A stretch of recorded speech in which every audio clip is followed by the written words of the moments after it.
तो वैसी प्राप्ति होगी। कर्म अकर्म विकर्म की गति समझाता है। तो ईश्वर कहा जाता है। उसकी याद में शिव जयंती भी मनाते हैं, जिससे साबित होता है कि एक बाप की ही शिव जयंती है, एक बाप ही कल्याणकारी है, बाकी की जयंती सब अकल्याणकारी है। कोई कल्याण करने वाला नहीं है। वो है भी सदगति दाता, उनकी ही ऊंचते ऊंच मत मिलती है, परंतु उनका अपना शरीर तो है नहीं।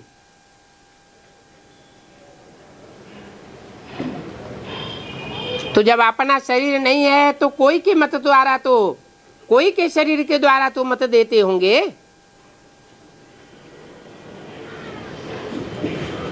तुम भी आत्मा हो तो इस शरीर द्वारा ही बातचीत करते हो। शरीर बिना तो आत्मा कुछ भी नहीं कर सकती। तो निराकार बाप भी इस दुनिया में फिर कैसे आवे? गायन भी है कि रथ पर आते हैं।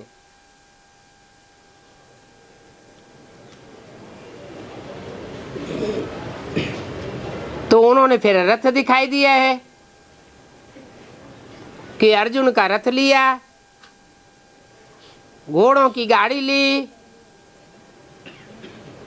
अब घोड़े क्या हैं, रथ क्या है, लगाम क्या है, सो कुछ समझते नहीं है। ये इंद्रियां ही घोड़े हैं, ये मन बुद्धि रूपी लगाम है,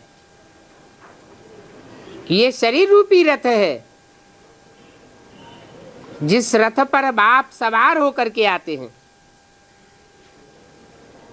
वो रथ अभी यादव कौरव और पांडवों की सेना के बीच खड़ा हुआ है। तो देखो कोई ने क्या और कोई ने क्या क्या बातें बैठ बनाई है।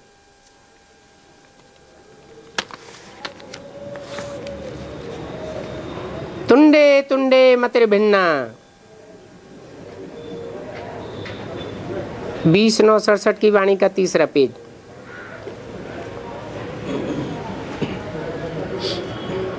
त्रिमूर्ति भी सूक्ष्म वतन में बैठ दिखाया है।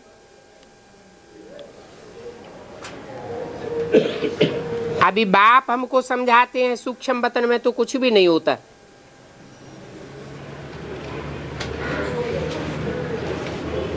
फिर ये भक्ति मार्ग में सूक्ष्म वतन की त्रिमूर्ति क्यों बैठ दिखाई है? कहाँ की यादगार है? अभी इस संगम युग की हमारी सूक्ष्म स्टेज की यादगार है।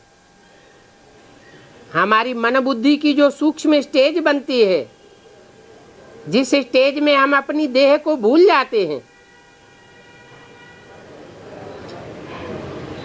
वो ही सूक्ष्म शरीरधारियों की स्टेज है, जहां हमारी आत्मा मनन चिंतन मंथन में रहती है, नई दुनिया का मंथन करती है, सर्विस की नई नई प्लानिंग का मंथन करती है, ज्ञान के नए नए पॉइंट्स का मंथन करती है।